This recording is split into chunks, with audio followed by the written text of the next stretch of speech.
There's some bad things about him, and then there are some good things about him.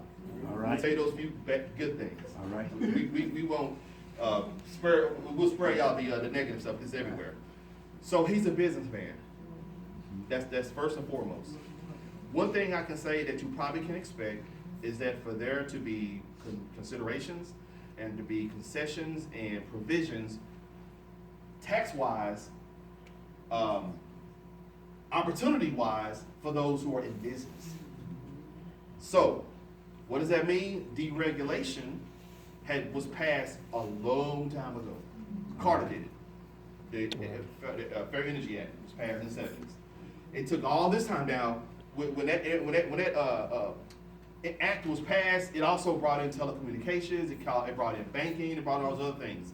But because energy is such a behemoth, last bastion of wealth for business people, it's the biggest because it affects everybody.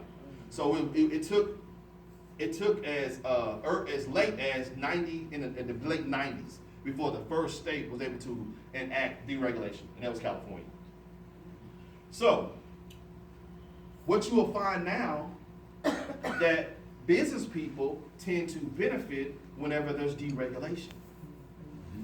Trump is a business person who has a lot of business people in his corner. Right.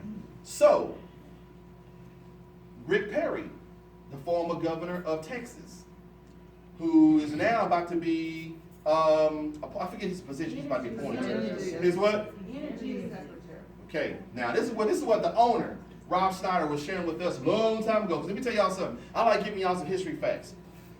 It was because Barry Smitherman, the former PUC chairman, and Rick Perry, the former governor of Texas.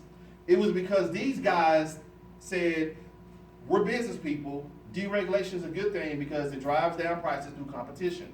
So had it not been for those two guys fighting a good fight, we would not have deregulation that eventually became attractive around the country. Now, we got Texas deregulated because of those two guys.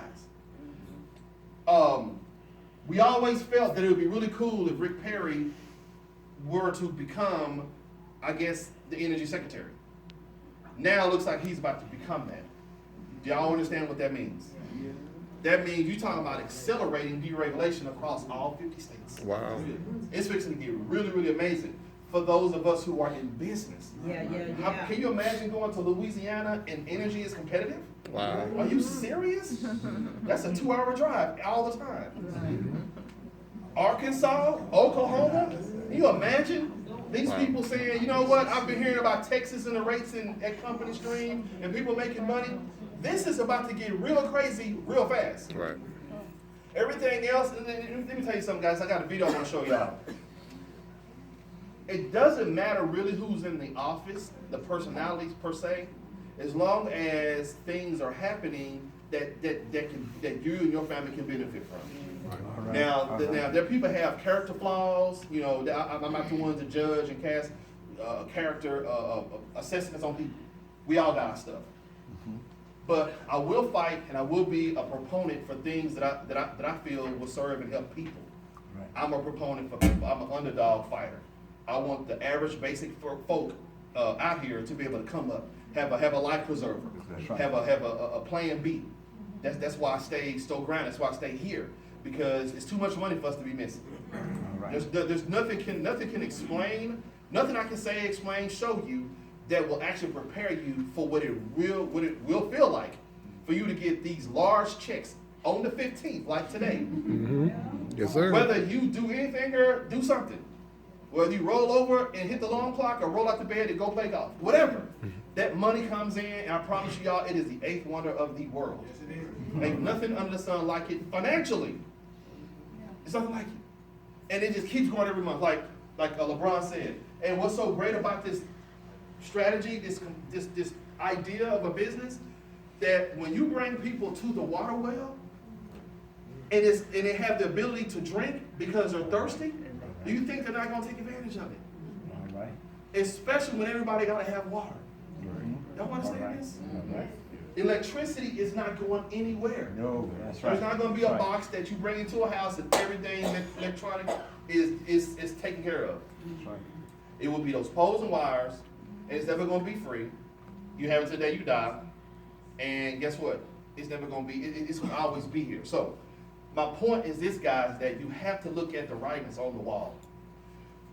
We're showing you that you're spending money anyway, you may as well be in business. That's right. Now, let me share with you another thing that's going down. Okay, so, like I say, truth and pain. What you're about to see is one of my favorite videos I always like to show you guys, because I didn't think it would apply had there been another outcome to this presidency. I knew it would apply, but it would be slow going. We wouldn't see such an egregious change into those that have and those that have not. I think we're going to see a lot more people who have, and even more people. Well, let's say fewer that have and more that have not. I think that's about to be the case, the course of the next 4 years. So what I want you to pay attention to is this video.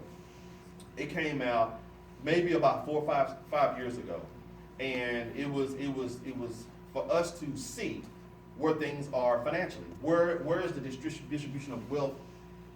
Where is it within people of America? A lot of us feel that it's really equitable. A lot of us feel like, we're all good, we're doing okay. You have no idea how little money you are making versus how much other folks are getting. Right. It will blow you away. So this video shows you what Americans think that the equity distribution of wealth is.